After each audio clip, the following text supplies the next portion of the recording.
one of the biggest books that made an impact on me, this book by Napoleon Hill. And early in the book, he said, 95% of people are working for 5%. And he said, you know what the difference is?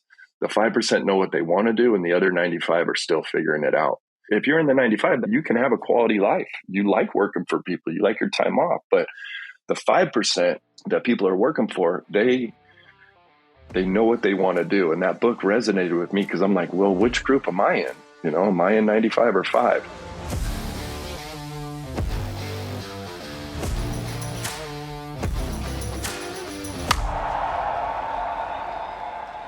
What is up, Advocate Podcast family? I'm your host, Matt Hannaford, and today I am joined by a very special guest. His name is Benny Craig with Feel Good Hitting. Benny is a personal hitting coach, not affiliated with any major league club, but he does work with several major league players. He also works with several younger travel ball players. And this is somebody who I've actually sent clients to over the years. And most recently actually worked with one of my clients over the weekend. So I wanted to have Benny on to talk about his philosophy, his views on hitting.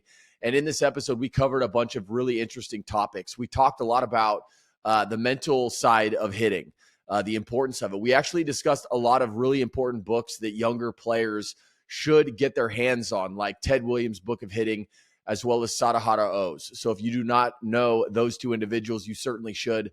They are some of the best hitters to ever play the game. We talk a lot about the different hitters in today's game and what makes them great. But Benny's approach is a unique one. It's not cookie cutter for him. He doesn't work the same way with every individual hitter that he works with. He spends a lot of time and really tries to figure out what makes this individual hitter that he's working with in that day unique. And he tries to build a program around that player's skill set. So this is an episode, you're a hitter at really any level. There is something that you're going to hear in this podcast that is going to benefit you. So I'm looking forward to hearing your guys' feedback, but I hope you enjoy my interview with Benny Craig. All right, Benny Craig, thank you for joining us on the Advocate Podcast. Is it safe to assume you are in Indianapolis? I am. I'm in northern Indianapolis in a town called Carmel. Based on what I remember us talking about, I think you're from, is it San Diego? That's where I grew up. I was born in Sioux City, Iowa, but I don't remember much of it. My mom and dad moved out to California when I was 4. They're still out in San Diego. And I met my wife, Caitlin, when I was coaching in Cape Cod, and she's from New York originally. So we kind of met in the middle. That's how we ended up in Indiana. Very cool. Well, so you were probably experiencing some colder weather, I would imagine, or at least the start of some colder weather. You'd be surprised that a couple of days ago when a client was in town, it cooled off, but today's sunny and warm. So I love it. We're feeling pretty grateful today about the sunshine. Vibes are high. Bring those vibes to the podcast. I love it. Well, look, so one of the things I want to lead off with, my intention for these podcasts is really to give these players and these parents a lot of actionable advice. Now, you're a hitting coach and you've been a hitting coach for quite a while. So as you talk about kind of some of your experiences, just I guess in the back of your mind, think about if there's anything that you can give these listeners, to help them, whether that's today in the cage, tomorrow, or even thinking about their game into the future. But I wanted to start off this podcast really with one question. And I like to ask a lot of the guests, this question, which is, was there a moment in time in your career that you would describe as kind of like a pivotal moment that really helped you be who you are today, like the best version of Benny Craig, the hitting coach? Can you look back on your career and say, and maybe it wasn't one, but maybe there was a couple, but is there any memory that you have that really kind of helped form who you've become in your career today? When I played baseball and fell in love with it at a young age, I always thought in the back of my head, maybe someday I'd be a coach. I know there's a lot of other things out there to do. And when you play this game a long time and you decide to hang them up, some guys go right into coaching and some guys need a little bit of a break. And I did that for a minute and the game just kind of pulled me back in. So I think as a young coach, I knew right away it was about the players because I could remember the coaches who made it about us that I really looked up to. I was lucky to play for a lot of great coaches and maybe some other guys who were great guys different ways. But as I got into coaching, you're never done learning ways to help players. So there's strength elements, there's hitting theory. There's a lot of guys who played this game before us that you could learn from. So to answer your question, I think it's been an ongoing thing from day one. You can't coach them all. There's other coaches out there. They're going to go to other guys. But the guys who I interact with or I cross paths with, I tell them over and over, life is short. So what do you think baseball is? It's even shorter. So with the time we have with them, it's really about making it about them. It's one of the reasons why I called it feel good hitting and not Benny Craig hitting. I respect guys out there who put their name on it. I just chose to up front when I talk with players, I let them know why I called it feel good hitting, because I want them to feel good no matter what. I know we're not going to always feel good. It's not about BP fastballs down the middle and cashmere batting gloves and perfect strike zones from the umpires and the wind blowing out and small ballparks. If anything, it's helping them embrace all the variables out there that you got to work through. So when I set the tone early, like, hey, we're going to find a way to feel good no matter what's going on in the classroom, off the field, on the bench, our opponents, outside chatter, the noise. And I could keep going on and on about those. But if that helps you answer your question, I think about some of the more pivotal moments. I would say when I started to open the books and study, reading books and rereading them and trying to go deep into the minds of Ted Williams and deep into the mind of Sadaharu Oh. Those are two of my favorite guys to study. But there's other guys out there to study as well. But I feel like I always bounce them off of Ted and Sadaharu Oh.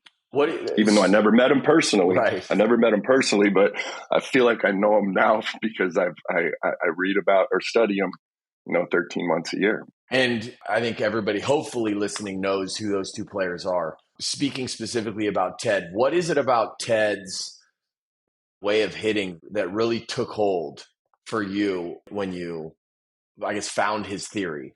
Well, I think, as a player, and not to talk too much about my career, but it might help understand why I study him so much now. Growing up, I played a bunch of sports, but and I liked them, but I loved baseball. And I was a righty right hitter.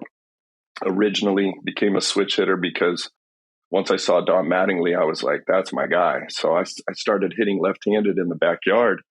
And at the time, switch hitting, there had been switch hitters before, of course, like Mickey Mantle. But at that time growing up, Roberto Alomar was cracking into the big leagues. Here comes Chipper Jones. Pete Rose is breaking the record. Eddie Murray. I learned about some of these guys who are switch hitters and guys who wanted to be switch hitters. And it didn't happen overnight. When it happened, I felt like I had two swings, not one. So I was a little bit on the swing heavy side, get a lot of swings in. I wasn't always studying the books. And somebody gave me that book when I was younger. And it's not a 200, 300, 400 page book. It's like 100 pages with pictures in it. But I wasn't a big reader when I was younger. I would rather do chores and drink cough medicine than read. And when I finally stopped playing and I wasn't worried or, focus on two swings and get into the weight room, and I started, this became my batting cage and reading those guys. So the first time you read the book, there's a lot of gold in there and there's a lot of silver and bronze, if you want to call it that, but you don't see it right away because the gold's standing out. And so the more you reread the book and reread the book, I feel like you get it just takes time for things to marinate's the right word or for you to digest it. So even though there's other books like Paul O'Neill has a book out right now. And when I got drafted by the Reds, he was with the Reds before he went to New York. And I'm like, all right, Paulie, let's go. He has a chapter in there on his talk with Ted, and it's not a TED talk. Ted Williams called him and he wrote a whole chapter about it. So if that gives you a little insight into, he's the last guy to hit 400. He was around a time when, selfies and autograph seekers weren't what they are today. He wanted information. So when you're reading Ted, I feel like you're reading Rogers Hornsby, Babe Ruth, Ty Cobb. When he got around those guys, he wanted information. And for me to help hitters, that's what I wanted to do, was gather as much information, try to keep it organized and be able to deliver it in a way to them. Because like I said, I didn't read the book when I was a player. It was a big mistake on my behalf. I wasn't much of a reader then. And then when I stopped playing, I kind of fell in love with it. And maybe it's the freedom to choose what books you want to read that opened that up to me. But you probably heard of guys or seen maybe in The Athletic where sometimes these players write letters to their younger selves. Sure. Are you familiar with that? Yeah. I've never had to do that, but if I did, I'd probably open the letter like, buddy, you got to start reading. And it's not about how many books, it's about what you can take from them. So sometimes it helps to reread them. So specifically, okay, let's do this because I think this could be really interesting.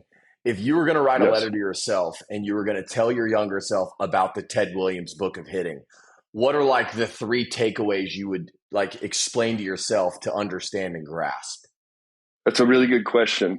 Where I'm at right now with it, I ask players all the time if they've read it, and a lot of times they haven't, and that's okay. What I take from it now at 49 years old is I ask players when I interact with them, whether it's a pro flying in for 3 or 4 days and may come back out, or if it's a local kid who has time to see me throughout the year because he's local, or a college kid who carves out time on his winter break or fall break to come see me because they're in school 9 months and they go play summer ball. So there's dynamics to those windows, but the constant is I'm trying to put Ted in front of them early. And to your point, when I'm working with a client, I'll ask them, hey, how much of the game do you think is mental? A lot of them will say 80, 90%. And I write it out on the board and I say, I used to say that.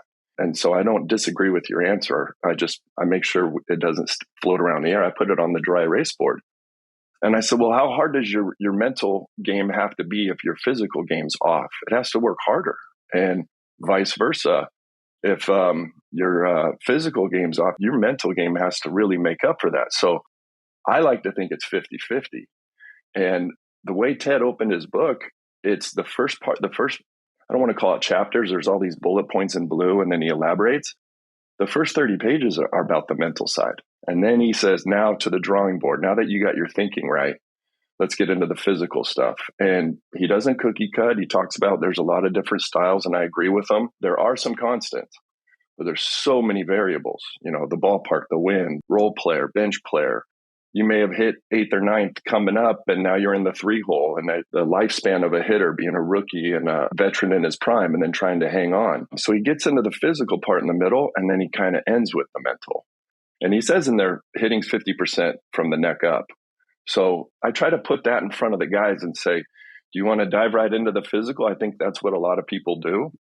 And you're going to eventually have to get to the mental. And if you dive into the mental, you're going to eventually have to get to the physical. So I try to use a lot of analogies. Maybe some are better than others or click with guys more than others. For example, here we are in Indy, and I ask them, I'm like, if there were only so many cars and so many drivers and you were an owner, where would you go? Would you get the driver and be stoked you got a really solid, smart, veteran, talented driver, but you spent so much time getting the driver, there's not many good cars left. Vice versa. You go right after that car. What good is that car if you don't have a driver? So we're trying to build the car, the driver and the car, the pilot and the plane. There's sometimes never enough time for that. I mean, look, I love everything you're saying. It makes a lot of sense to me. I think I've actually never had somebody explain it quite like you did, where, everybody assumes the game is so mental. One of the things I've always asked guys is the same question, right? What percentage of the game is mental? And what it turns into is like, I asked the guy, well, you just said to me, let's just say it was 80% mental. How much of your time is being devoted to building that mental portion? And I love the way that you described it, though, is what I essentially heard you say is if your physical side is not doing the work, then the mental side has to, or is off exactly, then the mental side has to make up for it, right? What's so interesting, though, is I've never heard somebody describe it as 50-50, but the way that you said it, I actually resonates with me. So do you have two other points of the book that maybe, because I love hearing about this. So many young kids today, maybe they've heard Ted Williams' name. I can assure you they probably haven't read the book, because when you look at the book, it looks like an old book, right? I think letter to my younger self, I was like, these guys played a long time ago. Their bats were bigger. Today's game's different, and that was short-sighted on my behalf. My younger self was going after the physical, like a lot of young kids today. So they're not bad kids. They're great kids, sometimes procrastinating on a huge part of the game. And back to that 50-50, I want you to put 100% into the 50% mental and 100% into the 50% physical.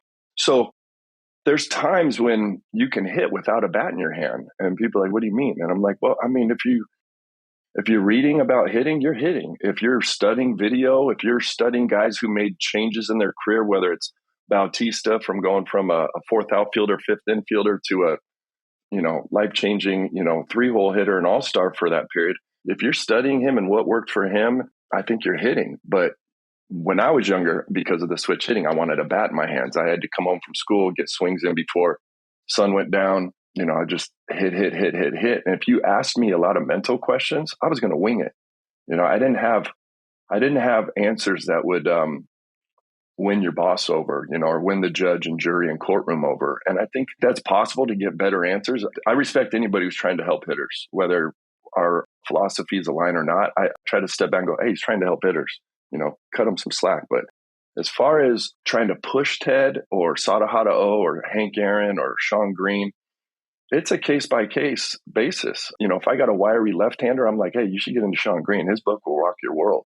And Ted too. And he's like, well, that one looks more current, So at least he's starting to get open to it. Vice versa. If they're not readers, I'll try to put the cliff notes. So that's what I ultimately wanted to get back to answering your question. The most important page in that book, in my opinion, is the 3 rules to hit by. And we could talk about that for a while. If they outlawed that book, I would rip that page out, dig a bunker, and bury it. It's the most important page, in my opinion. What are the 3 rules? That's funny because, people who grow up with rules might not like that word. So whether it's 3 rules, 3 principles, 3 guidelines, he got them from Rogers Hornsby. He had to play for Rogers Hornsby. So you got to remember, Hornsby hit over 400 like 4 times, the Roger.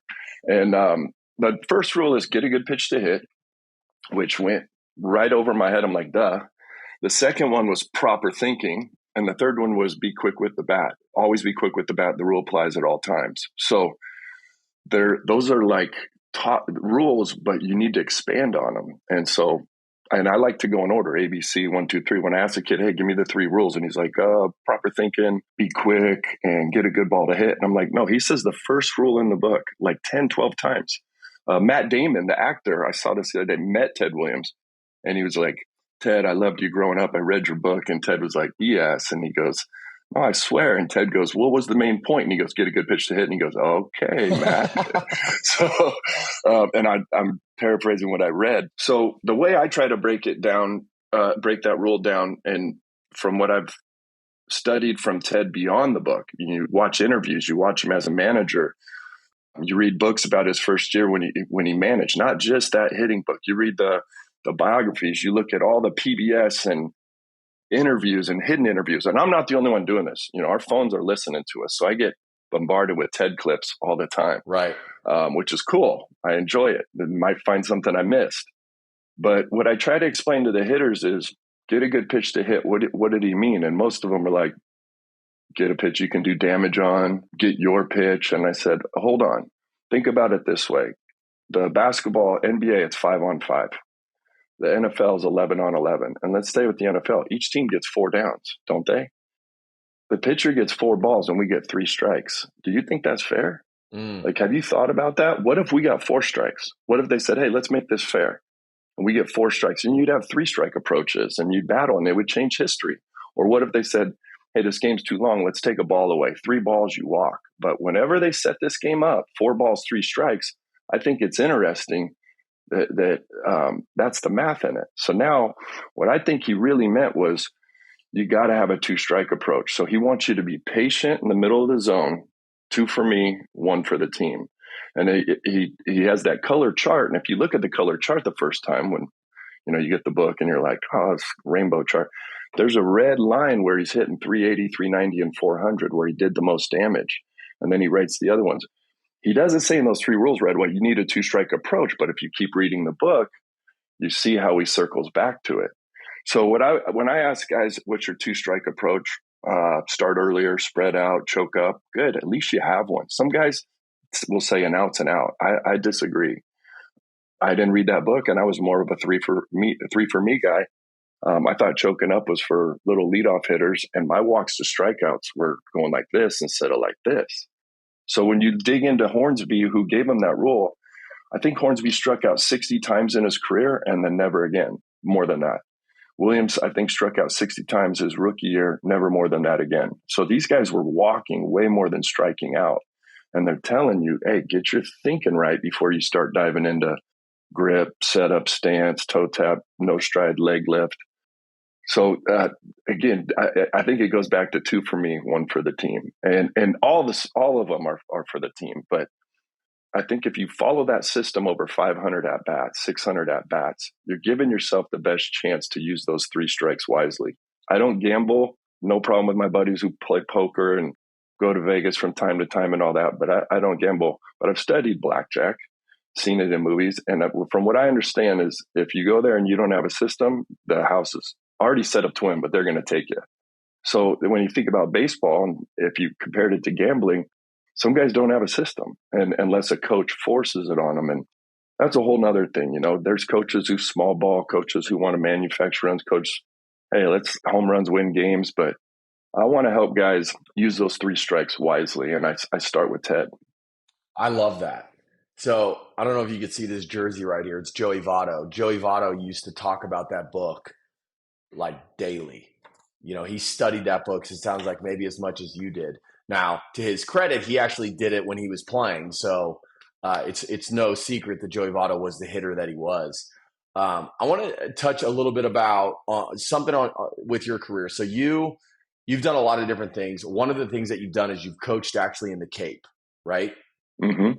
Yes. My question for you is, as you look at a high school hitter and what they do, and then you work with, let's just say, a college hitter who's in the Cape, what's one of the most glaring things that stands out about the different hitters? And I don't mean style of hitting. I just mean from the mental side. What is lacking in high school that exists in college, and then even more so exists in pro ball? Well, I think I could answer that a little better now if I reflect on those years. But, when I was going out to the Cape the first year, I didn't know it was going to turn into 9 summers. And I didn't play in the Cape. My younger brother, I have a younger brother who was a pretty good ball player. He's drafted out of high school, 3rd round of the Padres, and got drafted out of USC to the A's and made it up to AAA, had some arm stuff on his arm and decided to hang it up after like 7 years. I played 10. A lot of it was after the Reds and Astros little stints. I played a lot of independent ball. So I told you I took a little break and the game pulled me back in. And I did get to coach in high school. I went back to my old high school and that was awesome and a fun experience. We didn't have everybody talking at that school yet.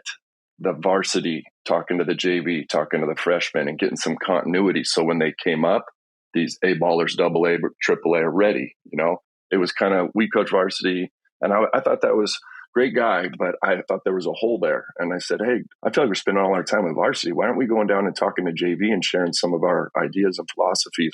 They're coming, right? Are we going to wait till they get here to coach them? So that was that one specific school. I don't know that happens everywhere else. I didn't see myself staying and coaching high school forever. So that ended up turning into a job at Cal State LA, a little bit higher level, not Division I. I played at UCLA and Loyola Marymount. My brother played at USC. So I think all levels deserve their respect and good, but you're watching Omaha for the Division I. So getting to play at that level and then going coaching at Division II, there's still people. There's still somebody's son, somebody's brother, somebody's friend. And I tried to look at it that way and say, what does this guy need right now? What's he going to need down the road? And then I finally got lucky to go to the Cape. I was fortunate that Kelly Nicholson gave me an opportunity to go out there. I showed up, Matt, and he goes, you're the hitting coach, running the offense, and you're coaching third. And I was like, hitting's one of the toughest things to do in sports. And you want me to wear all those hats? All right, let's go. Let's party.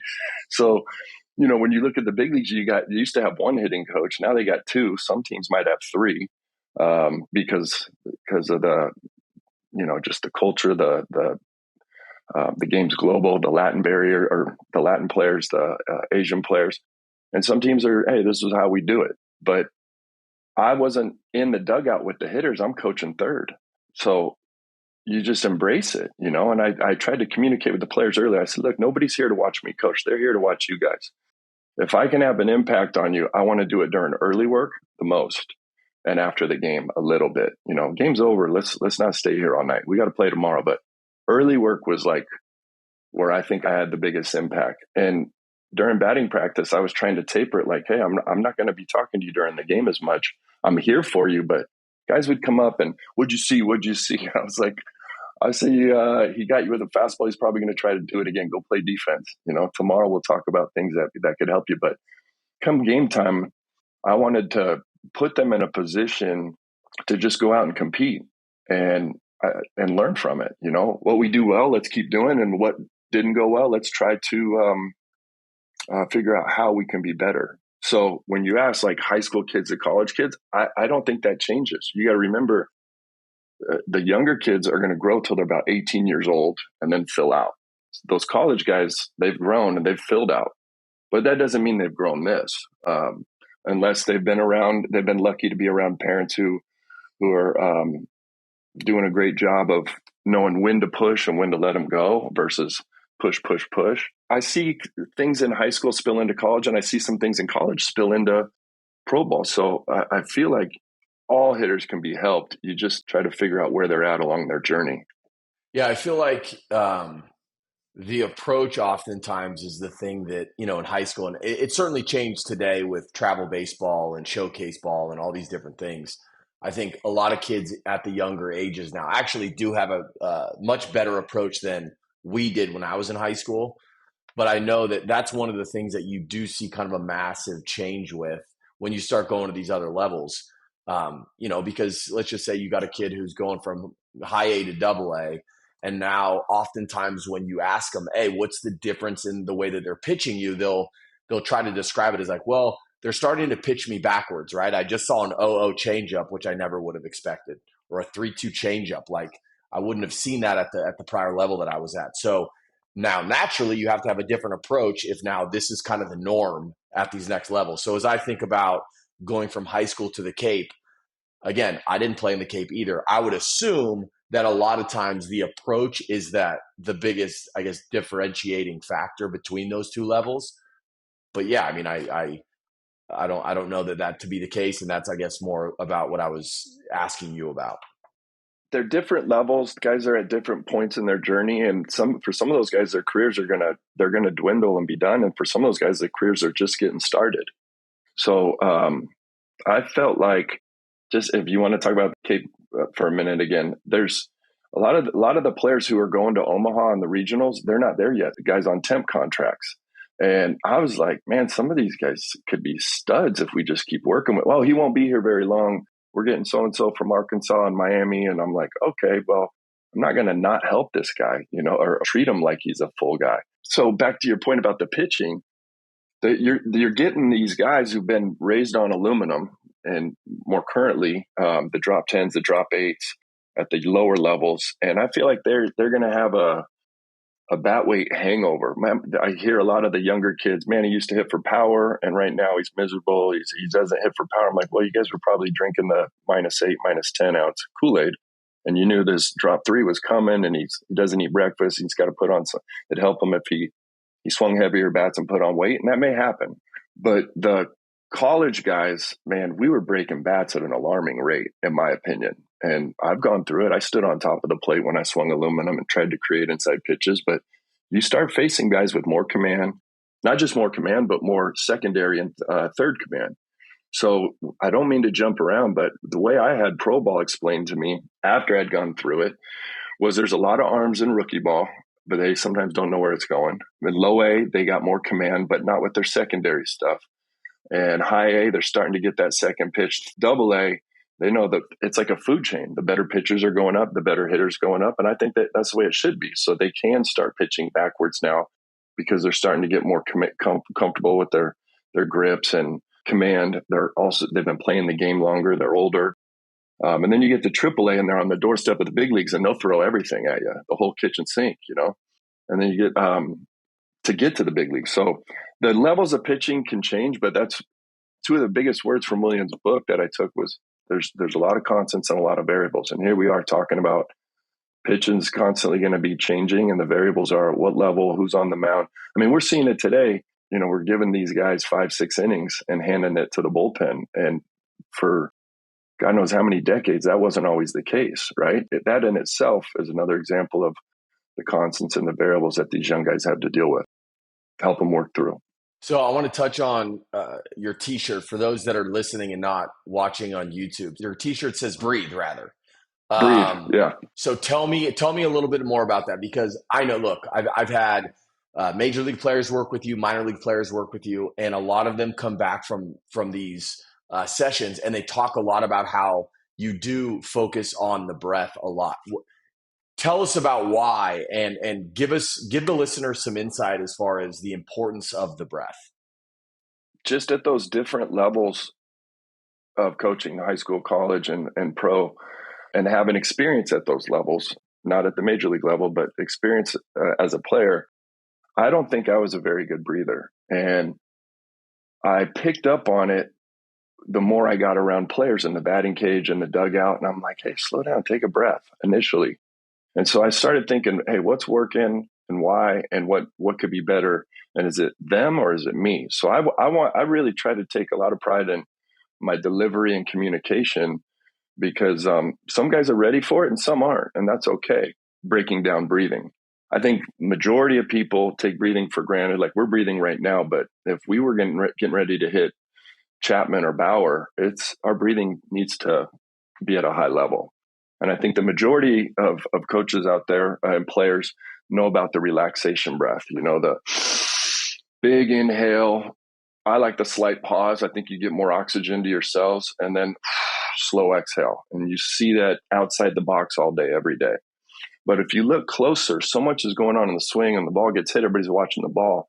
I like to just zoom in on his mouth and see if he's if he can sync up his breathing to his moves. And so I try to tell guys, hey, you have your moves and you have your breathing, and I want you to sync them up. And I have not had a guy come through the door and do that when he's turning the barrel, when he's, tee, front toss, dry swings. So when I started putting an emphasis on that with guys who were temps, guys who were maybe organizational players and not prospects, I felt like we saw a tick go up in their game and their confidence. Because if you're going to take a round of 8 on a hot day and you're not really focused on your breathing, you might have a good swing, an okay swing, an okay swing, an okay swing, and then maybe not as good the last 3.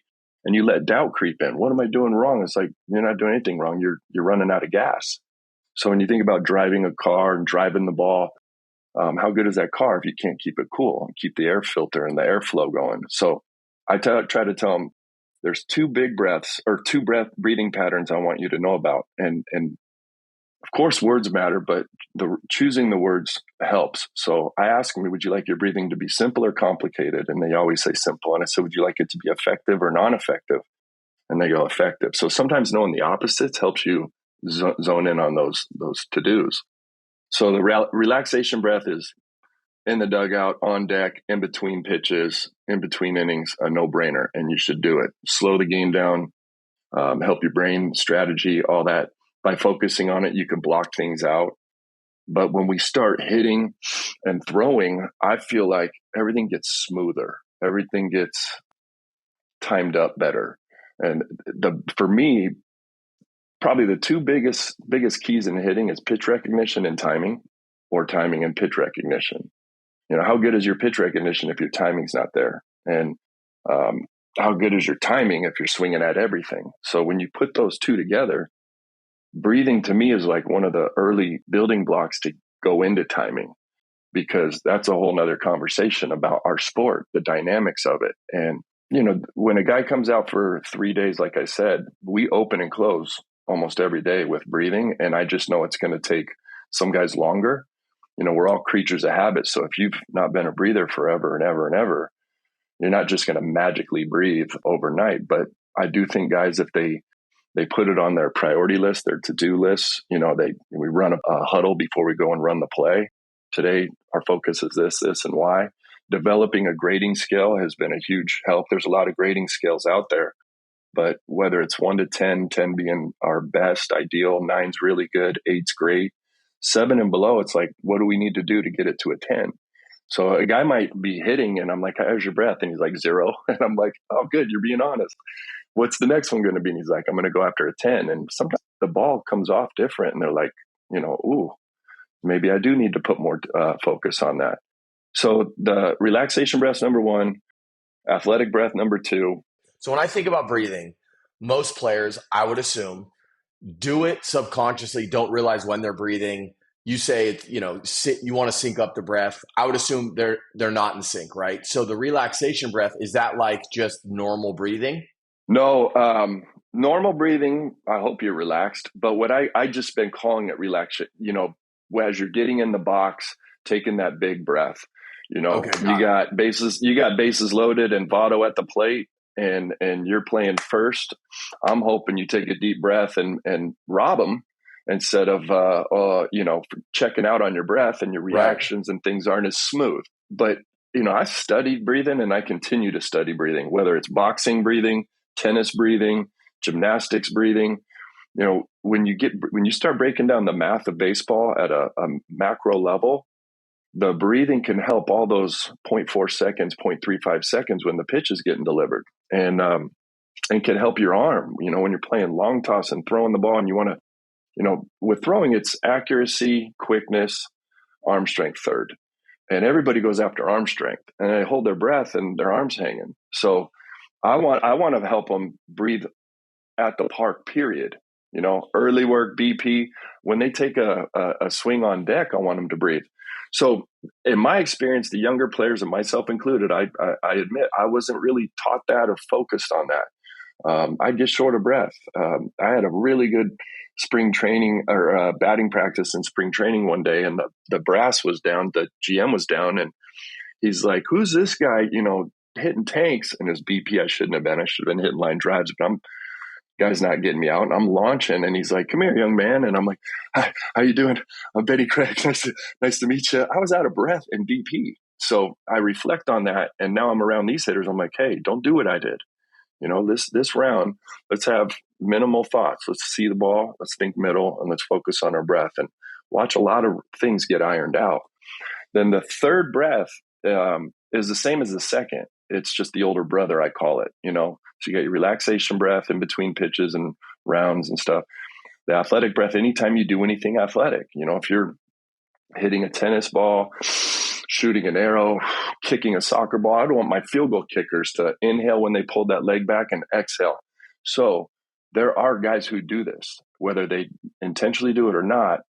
I scoured the internet and for photos on Trout, Giancarlo, Judge. I'm thinking of, in my head, some of the ones I just showed a client this weekend. I'm like, so they can see it. They're like visual. See, look at his nose, look at his mouth. And then you're lucky sometimes if they get mic'd up in an interview and they breathe, and you're like, let's go to that interview. Listen at the very end what Donaldson does when he's talking to DeRosa, and he's like, and I'm like, do you hear that? And he's like, what? And I'm like, see, some of you guys don't see it. So you back it up 5 seconds and you play it again and again. Trout's taking BP down in the tunnel, wearing his gear, Nike up, mic'd up, and he's whispering to himself and he's breathing. Other people have seen that because it pops up on my phone. But when I saw it, I just put it in my toolbox of what I'm going to show these guys. The third one, it really helps with timing. And so if you have us inhale, exhale, slow inhale, and by slow we mean controlled, and a quick, fast, rule 3 with Ted is be quick with the bat. I think it helps you quicker. And you'll hear boxing guys talk about, you'll deliver more force, but their breathing is different because they don't want to get knocked out. So you got to bear down on breathing in boxing. But I study that stuff. And then what I noticed is I would rather guys be early so they can be on time. When I ask them, like, if you could choose between early on time and late, what would you choose? And we always say on time. And I go, 4 pitches over 500 at bats. That's 2,000 pitches. That's 2,000 tight ropes. Why don't you focus on being early so you can be on time? And that's kind of life, right? If you want to be on time to this meeting and to this and this, it helps to be early. Sometimes we struggle with it. I'm not the Hall of Fame tardy guy, but I strive to be. But when you're trying to hit that round ball with a round bat and you can get ready early and you're not breathing, tension can creep in. You get stuck. You get a little bumpy. When you can kind of have a moving flow, it just opens up time for pitch recognition. And so I'd love to talk to you about timing, because to talk about all these rules and breathing and not get into timing, I think that's I'm just hooked on that right now. So let's talk about timing then. When you think about sports, there's some awesome ones out there, but some of the major ones, football. When you have the ball, are you on offense or defense? On offense. Offense, right? Even if the defense intercepts it, they're now on offense. As soon as he gets tackled or scored, basketball, when you got the ball, you're on offense. And in our sport, the defense has the ball. We're on offense with a bat. So when you study Sadaharu Oh, he struggled the first 3 years of his career, and a lot of it was timing related. And there's other things that go into it, the eras, the bats. When you swing a big bat back in the day, you had to get that thing going because it was so big. And as the bats have taken diets over the years and gotten to the models we use now, you can still get them going with hitches and different things. But I want guys to feel like, just understand the dynamics of our sport. That guy starts the whole process. And would you rather be catching up or waiting? So when he made the jump in his career, his fourth year, it was because his coach and him were kind of on the hot seat. There was a possible rain out. So they had meetings, the coaches' meetings, the managers' meetings. They still happen today, but that meeting was about Sadaharu Oh. And they were all livid. Like, our pitchers aren't that bad. They're not getting run support from this guy. He's supposed to hit 280. He'll never hit 280. He's supposed to hit 20 home runs. He'll be lucky if he gets 10. So his coach said, hey, tonight you're going to hit on one leg, and I order you to do it. So he goes out and he hits a single. Next, a couple innings later, he hits a home run, and he's like baffled, like, how did I do that? And then as you read more and more about him, his coach is like, hey, we're gonna go after Babe Ruth. And he's like, you want to keep hitting this way? He's like, yeah, I'm always encouraged by good results, but we have to learn the meaning of balance. So when he went and started to go after getting ready early, and you bet it helps to breathe, Matt, if you're going to get ready that early, to be able to hold your ground and open up more time, his career took off. And it was relentless domination after that. It was 38, 40, 45, 50, like boom, boom, boom. It was triple crowns. And so I'm like, when I was looking at the numbers, and I know he played it, earlier in Japan, but whether he played there or here, American players swear this guy would have done some damage here, like Ichiro and Otani and Matsui and Hideo Nomo, and guys have come over. But that was still a little fresh after Pearl Harbor. So I don't think they were in a hurry to bring him over. He's becoming the king of Japan after a slow start. But when things really changed was when I think he went and trained with like the martial arts and studied samurais. And his coach was like, look, I know it's not life and death, but if you treated it like life and death, what would you do if somebody was attacking you? Would you catch up, or would you get ready and wait? So, I want guys to get the rules from Ted and the head movement. In my opinion, these two guys lined up more than people realize. Sadaharu had the leg kick, Ted didn't, but that's a style thing. As far as the kinetic chain from the ground up, beginning to end, I think they were more in line. But there are other ways, other styles to hit. And, that to me, that's where I start with timing. And then once you get guys to understand, you can work on timing in front of the mirror. You can work on timing on the tee, but you got to bring the visualization element to it. So here you are with so much time, and you're like, man, if I talk to him about too much stuff, I might bog him down. It's like trying to digest the whole meal. So I'm trying to figure out, hey, when do I put breathing in front of them? When do I put Ted in front of them? When do I put O in front of them? And then when can we like just start circling and listen to this almost like your favorite album? The more you listen to it, you almost know, the next verse, when the bridge is coming. Want to listen to them live and see if they played it the same or jammed it out. So I've just been jamming with these guys since I put the bat down and started coaching. Okay, so I want to get a little bit more granular with timing. Okay. Give me an example. So you work with a guy for the first time this weekend, right? Give me an example. Like, how do you take somebody who you've never hit with before and then help them understand timing to where you can start applying it to like his swing? Awesome question. I love it. I've used this analogy before, Matt, where I'm like, I want you to feel like you're bringing your teeth to a dentist. I'm not a dentist, and mad respect to those people who go into that profession and take care of our mouths and our health and all that. But I go to the dentist, and they usually tell me which teeth look good and if I got any teeth that need some help. So before I start telling them how to brush their teeth and telling them what to do, I want to see where they're at and capture it. Not just, hey, I think you're this. Like, video and data helps. I use Hit Tracks. I love that company. I love those guys at Hit Tracks. But I try to remind myself, and the hitters, we've been building hitters for decades without it. So there's a time to use it. There's a time not to use it. But if you've got a guy who's, he doesn't have this kind of pocket for pitch recognition, he just load fires. he's gonna have success against in certain drills and off certain coaches and off certain pitchers, and he's gonna get exposed. So breaking that down on a granular level takes some time, but it also, I want to give them an opportunity to show me who they are. I'm not gonna be like, take 5 swings. This is on. This is wrong. 1 round of flips. This is wrong. I want to see just how they store and release energy, if they drift, if they hold their breath, of course, if there's tension, if there's lack of rhythm. When you start writing out keys to timing, you could elaborate anywhere from 10 to 12 to 15. But then once you establish those, you might want to trim it down and get the keys. Like I talk about Kyle Korver, the shooting guard who was an assassin with shooting. He had a 20-point checklist. He says, I'm not thinking about all these things when I'm shooting. I have a list in the back of my head and I know when 1 or 2 of them's off. So with hitters, we start going after timing on a need be basis. And I think we run the risk of being late if we don't train at game speeds. So there's a whole nother, thing there, or speed it up.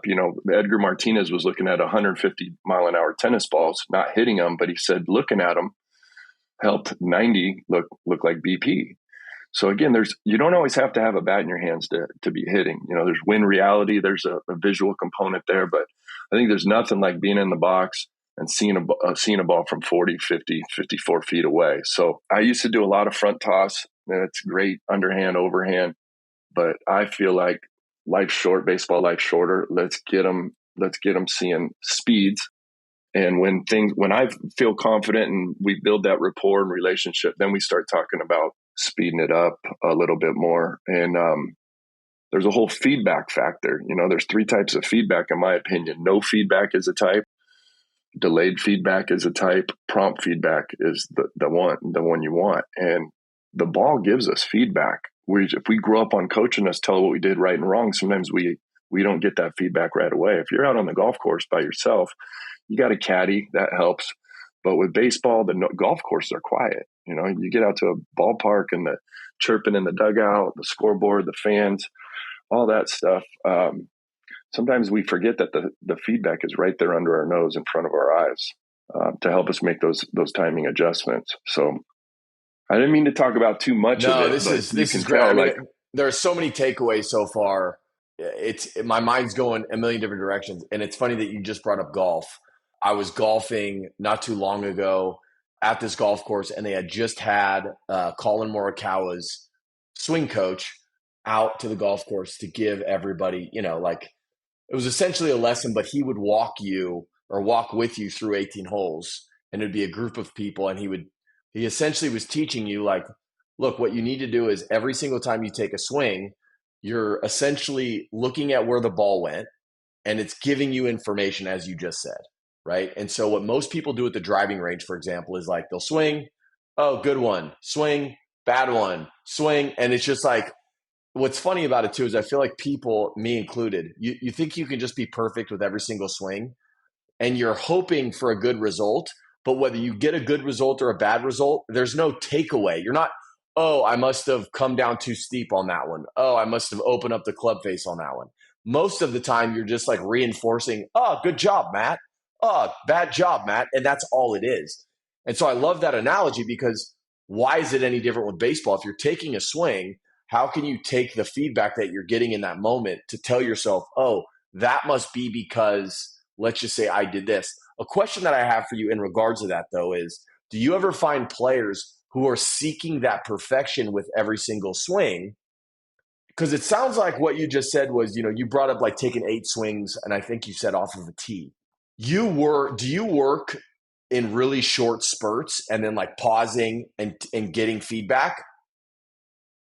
Or every guy's going to be different. I have some guys who come out and they go, I don't hit on the tee. And I go, okay, well, we just met, and I want to respect that you don't hit on the tee. But then I talk to them about Sean Green and show them a page where Crew had 3,000 hits, Jeter had 3,000 hits, Gwynn had 3,000 hits. That's 9,000 hits, and they all swear by the tee. But Jeter's is my favorite. They all talk about it. And Jeter talks about, I'm not just hitting off the tee, I'm visualizing the guy I'm hitting off that night. A lot of guys don't do that. And I go, I think that's something you might want to try to dangle that in front of them. But to your point, if guys do hit off the tee, we try to establish, the away pitch, the middle pitch, the inside pitch, the top of the zone. I think taller guys, are going to have more of a slide uppercut, even if they want to think initially swinging down. Shorter guys are going to sometimes be a little more level just based on their height.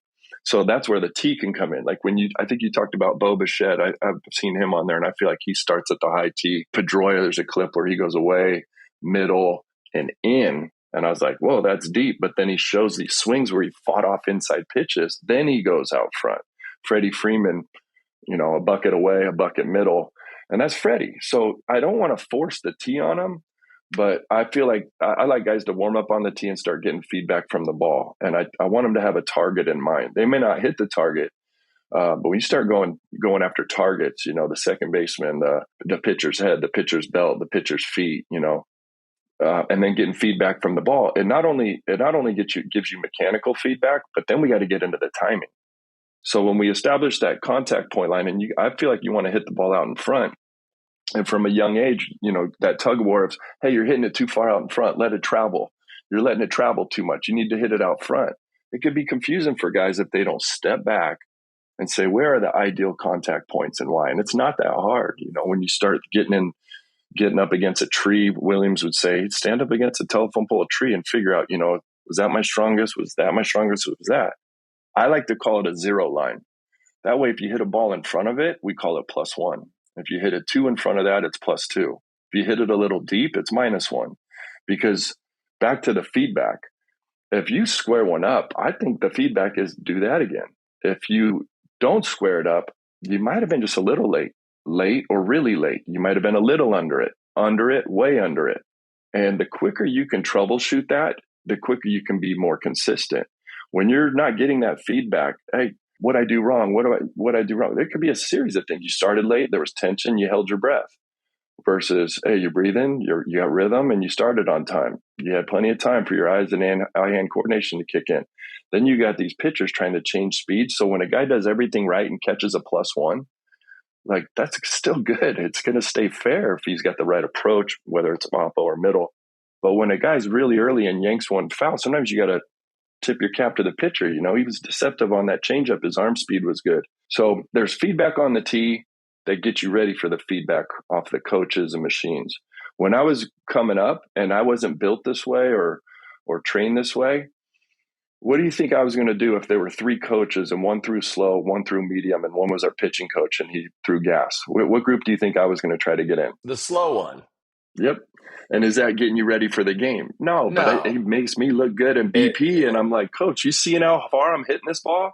But once we did the anthem, man, I think pitchers had an advantage on me because I was going back to how we open this communication is I was going after the physical and not the mental. Right. And you got to go after both.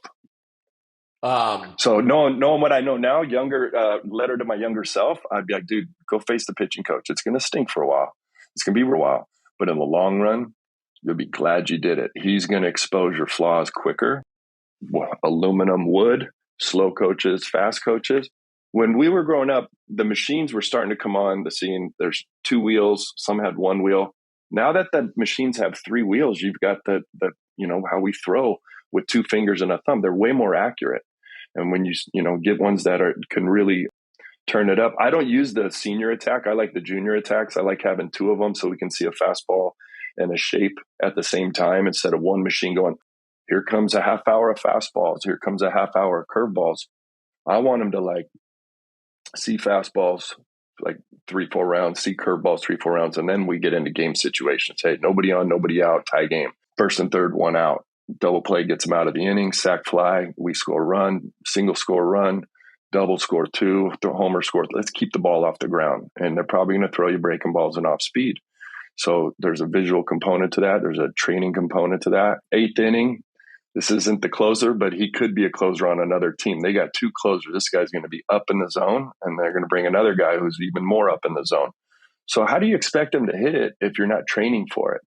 And I know there's a lot of money to be made on the equipment side, because baseball was our national pastime and holidays right before spring training.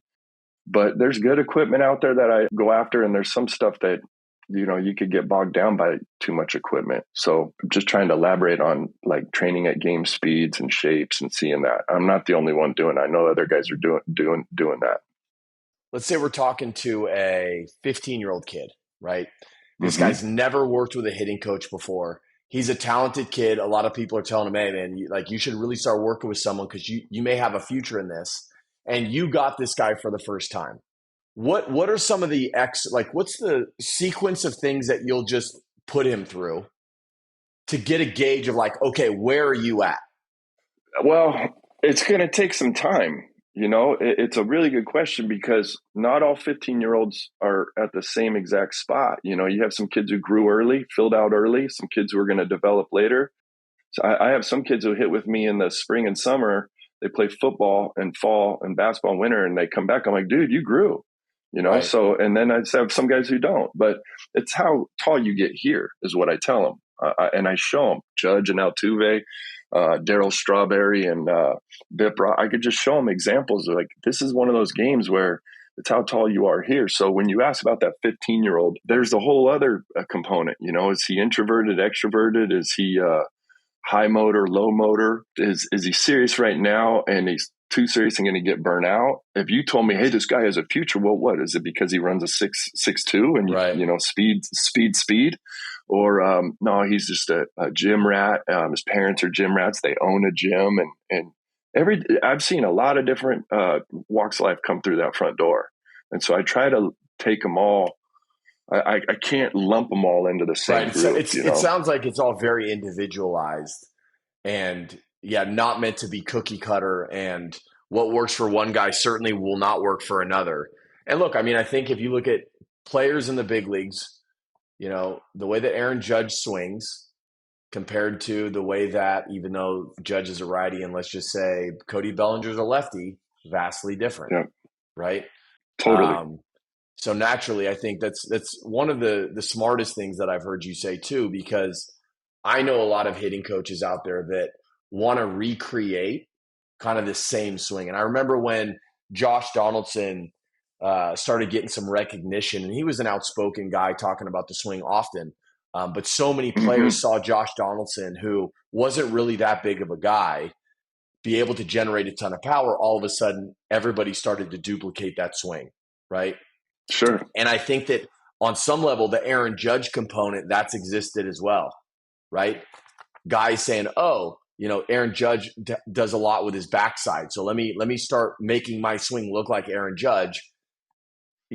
Forgetting the fact that Aaron Judge is like 6'7" and is a massive human being, and the way that Aaron Judge's body moves relative to other guys is vastly different. So I love that you are much more individualized, and it sounds like, Benny, and I can speak from experience, you spend so much time, as we've talked about today, developing the mind and giving guys a foundation for hitting before it just starts to be really mechanical.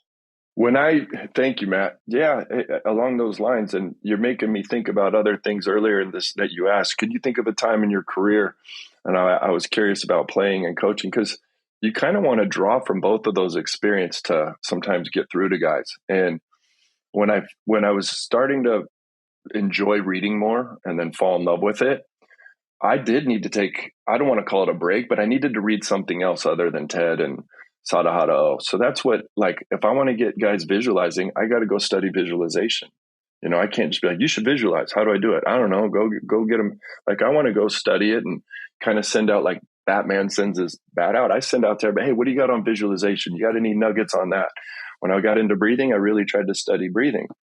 There's other things I want to, music, timing, tone, tempo. The drummer and bass player are the meat and potatoes. The lead singer and the guitars are kind of the dessert and icing on the cake. But how good is that icing on the cake if the meat and potatoes isn't, locked in? So there's a lot of hunting, stalking, fishing. Williams was huge on fishing. And I think he was trying to hit home runs when he went fishing. So he's reading the water, proper thinking. Have you done your homework? Well, one of the biggest books that made an impact on me was this book by Napoleon Hill. And he's had several books. He's not a baseball guy, but more of a business guy. And early in the book, he said something along the lines like Wait, hold on. 95% of, Which book? Think and Grow Rich? I think it was along those lines. It's green and white. I'm drawing. I know there's Think and Go Rich, but it might have just. I don't know if it's that exact one, but Okay. it's Napoleon. Okay. And he said 95% of people are working for 5% on average. And he said, you know what the difference is? The 5% know what they want to do, and the other 95 are still figuring it out. And then he's positive. He's like, if you're in the 95, that you can have a quality life. You like working for people. You like your time off. But the 5% that people are working for, they know what they want to do. And that book resonated with me because I'm like, well, which group am I in? Am I in 95 or 5? And I don't have a lot of guys work for me. This is kind of my wife calls it a boutique. It's a one-on-one. I'm not leveraging travel ball teams and 5 kids at a time, because I feel like when I'm working with one kid, the other 4, sometimes with this generation growing up on cell phones, and nothing against that, we would have did it if we were born later. I just like the one-on-one. But that book made me think, well, and I know there's a lot to baseball: fielding, defense, role playing, pitching. But my 5% was hitting. I call it feel good hitting, not feel good baseball. I know those guys that I hit with need to work on their footwork and their glove work and running the bases properly and bunting and all that. But I felt like by going after hitting, I might put myself in a position to create demand that way. Does that make sense? Makes perfect sense. I think if I'm hearing you correctly from talking about Ted Williams and even hearing what Ted Williams was trying to convey and understanding what you said about Ted Williams and what I know about Ted Williams and really what you've done with your way of coaching and working with guys, is it's very intentional, right?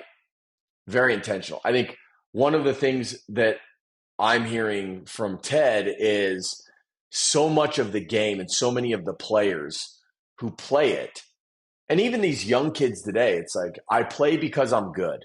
I put some work in, but I go 3 for 3. It reinforces to me, I'm good at this. So I show up tomorrow, I put some work in, and maybe I go 2 for 3, and it reinforces that I'm good. Now, what happens when that player goes 0 for 3 with 3 strikeouts? Maybe that kid doesn't play as much anymore. And so naturally over time, he's going to regress. And eventually the rest of the game will catch up to him. Maybe he'll stop playing in high school. Maybe he'll go to college, but then it kind of, he fizzles out because the other players are better. But I feel like whether it's the Joey Vottos, the Manny Machados, the Albert Pujolses, the Ted Williams, what made them so great, it wasn't just physically because they were so much better than people. It was they had something else. It could be their work ethic. It could just be their ability to understand the game at a different level. And I think that is the thing that it's why playing and just the experience is so important, because every player needs to learn, right? They need the feedback to figure out, what do I got inside? How bad do I want to succeed? And it doesn't mean if you don't want to succeed really badly, it doesn't mean that you're a bad person, right? It doesn't mean that, you can't be good at something, but you're never going to be as good as some of those greats if you don't have that killer instinct. And like, I think about a guy like Kobe Bryant, right? Yeah. Oh yeah. Keep going. I mean, when I've got his book here somewhere, Mamba Mentality, and I oftentimes send it to players, because you read this book and it's funny. It's similar to Ted Williams. And on some level, I wonder if Kobe, having known about Ted Williams and writing this book, was one of the main, the impetus behind Kobe writing this book.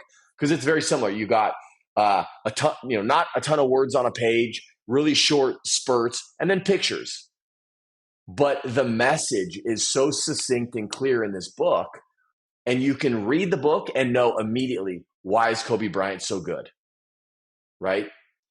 And that's where I feel like so many players need to spend time and ask themselves, why do I do this? What am I doing this for? No, those are really, really good points you're making, in my opinion. And I'm glad you brought up Kobe. But I want to come back to Kobe. I don't know Manny Machado and Pujols. I've studied them from afar, for sure, and Votto. Don't know those guys, but if I was lucky enough to meet them, most people want a selfie and an autograph. I'd be like, "Hey, can I pick your brain?" I'd want information. And when I was younger, I wanted to show all my friends I got a picture with, Votto and Pujols. But older, I got to meet Scott Rowland at uh, a restaurant here, and I was telling my wife, I go, "Hey, that's Scott Rowland." She's like, "Who's that?" I'm like, "He's a dude." And this is before he's in the Hall of Fame. And she goes, "You want to go talk to him?" I go, "Yeah, but I don't want to bug him." But it looked like somebody next to him was kind of being a little obnoxious or something. So I just went over and I said, "Hey, are you Scott Rowland?" And he goes, "Yeah, will you please sit down?" And we talked hitting for like 30 minutes. I told him up front, I go, "I don't want an autograph. No disrespect. I want to pick your brain." And he goes, "Fire away." So that's what I'd want to do with Kobe, even though I'm a hitting coach. I'd want to pick his brain on that side. So you got to remember, when we're talking about the 15-year-olds and the 12-year-olds, some of them had parents who played and great, and some of them didn't. Kobe's dad played.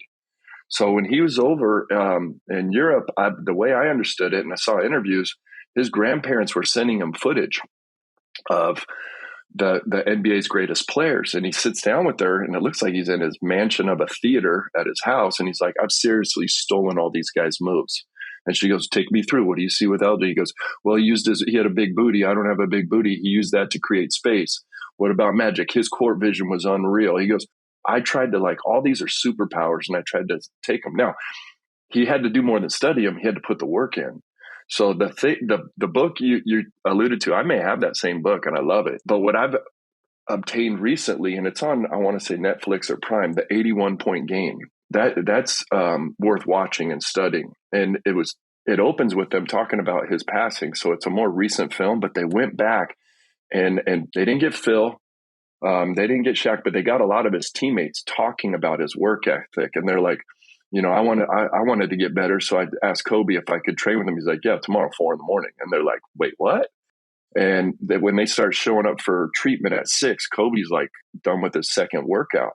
But when you hear Kobe, he's like, "I didn't get scared or nervous because I was so prepared." So my favorite thing about that film is, I think it was 100 points by Chamberlain, 81 by Kobe, right? Which is unreal. But what a lot of people don't realize was he was scoring 40, 50 points a game leading up to that and missing some shots. But the reason I put in front of guys is I go, "Are you guys waiting for impossible games and good games? Or are you realizing they're possible?" Like, have you noticed, if you hit 20 home runs last year and you played 110 games, that's like a home run every 5.5 games. If you haven't homered in 4 days, you should be telling your friends, "Come to the game." And they start looking at that like, "You're right. I'm not going to go 30-0 and bat 1,000, but and then we start looking at Ohtani, 50 and 168 like that. He homers every 2.8 night, every 3 nights. So when you start thinking about the possible being possible, I think it's more attainable. When you wait for it, it eludes you. I don't know if there's a physical training component of that, or a mental, or both. Yeah, I think on some level it's probably both, right? I think the easy answer is, oh no, it's all mental.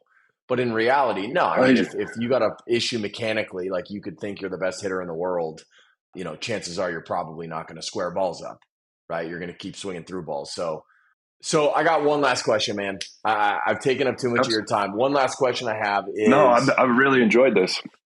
Who is a current hitter that you watch and that you feel like is a good hitter for a lot of these young guys to like just focus on and watch? Maybe it's, and I'll tell you why I'm bringing this up. So, I'm in the business of baseball. It's what I do, right? I've been fortunate enough to, as I said, to work with a lot of these guys and some really great hitters. I watched Juan Soto's at bat against, Gaddis with Cleveland. Cleveland. Yeah, and they were, I cannot remember the score, but everybody knows that it was in the ALCS.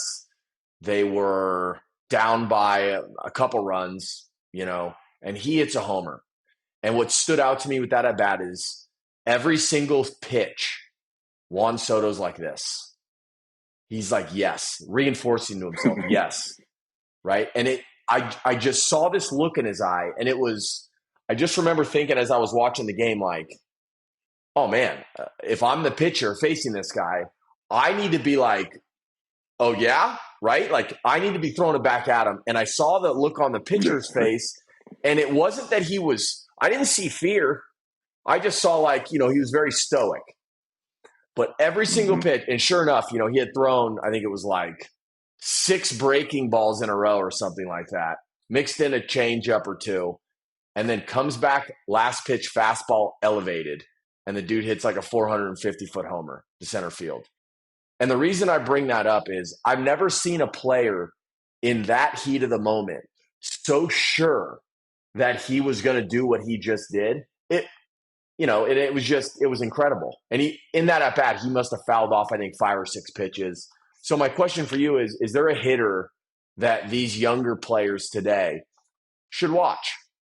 I love that you brought up Soto, and I would like to think Soto deserves a lot of that credit. I don't know Juan Soto. I've seen him. I saw some of his at bats this year and years leading up, and he's the talk right now with the offseason, of course. But you go back to that special those at bats, and I think it's probably a culmination of how he's raised, his family, the coaches he was around throughout the minor leagues, up to the big leagues. Kevin Long, guys who probably had an influence on him, players who've had an influence on him. I think guys should watch him, of course, but some guys aren't going to be spread out and wide. They're going to stand taller. You talked about Bellinger. I think Longoria stood pretty tall, but there's some constants in the swings, and there's a lot of variables. So to answer your question, I don't know that there's just one guy. And if I tell 10 kids to watch watch Griffey, you should study Griffey. They might not be wound that way. Plus, you have the whole kinetic chain issue or thing to deal with. Guys who throw righty right, left left, and then you got a guy like Williams and Chase Utley and George Brett and Cronenworth who throw righty, bat lefty. So they got all this right side kinetic chain throwing the ball, and then they go over here, and you tell them that you flip them a ball to them and say throw left-handed, and it doesn't look like they're righty. So it doesn't mean they can't build both kinetic chains, but for me to go tell a guy who's built that way to watch a righty right guy, a left left guy, I think you want to have a group of hitters perhaps, and then when you spread it out to a group, or I think people should. The pick and choose, the freedom should be there. Like when guys come in, to your point, I ask them, I go, who do you like to study? Not just today, in the past. Is there anybody in the past? And usually they're like, I don't watch much baseball, or yeah, I do. And this is my favorite team. So I grew up watching this guy. And I go, well, I'm glad you did. I acknowledge it. But I say, you should be interested perhaps in studying more. But there's dynamics to the way the game was then. There was the AstroTurf era. There was the big bat era. There were seeing the pitcher 4 or 5 times through the lineup era. We had the DH only in the American League, and then that's changed. Now we got the pitch clock. So if guys handle the pitch clock well, I'm like, hey, you're not very good at the in-between. You need to watch this guy. So when you ask who guys should watch, I would mention some of these guys change, over time. Albert Pujols broke in with a leg kick. He did. Julio Franco was his idol growing up, and it's documented in an old Sports Illustrated. I have it at the shop. Pujols broke in with a leg kick. It has since been trimmed. Well, McGwire broke in with a leg kick and 49 bombs in Oakland. But when McGwire was hitting 70, here comes Pujols. And he's like, you don't need that leg kick, man. So he goes to the no stride and becomes, 700 Pujols. But Ohtani had a leg kick in Japan, and when he came over and was struggling, he went to the Angels, and Pujols was at the end of that deal. And the way I took it, and if I'm wrong, I'll own it or admit it, but I think it was Pujols I saw recently said, I told him, you don't need all that, just do the toe thing. And so now Ohtani's doing what he's doing, but do you remember what Pujols did when he went to the Dodgers and back to the Cardinals he was leg kicking. So he opened and closed his career with a leg kick and trimmed it. You had Jim Edmonds, who had a leg kick with the California Angels, come to St. Louis and hold down center field, and he went to a no stride.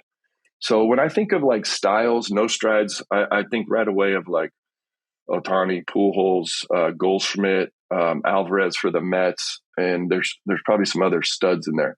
When I think of toe taps, I think of Bonds, Prince Fielder, Sammy Sosa. When I think of leg lifts, I call them leg lifts because I don't think we're kicking. I know a lot of people call it a leg kick, but I'm like, we're not kicking a ball or a field goal. I call it a leg lift, and they come in sizes.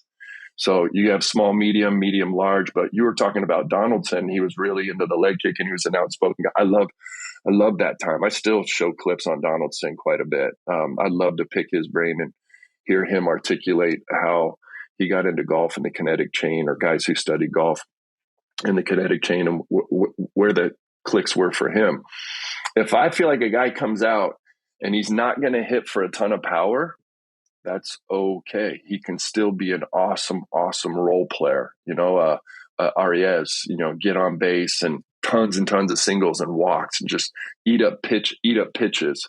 I'm not going to go tell him, who's winning batting titles, like, dude, you should leg kick. You'd hit for more power, right? But some of these kids, that's all for a while. That's all they see is home run. So you're almost getting brainwashed with home runs, and now all the celebrations.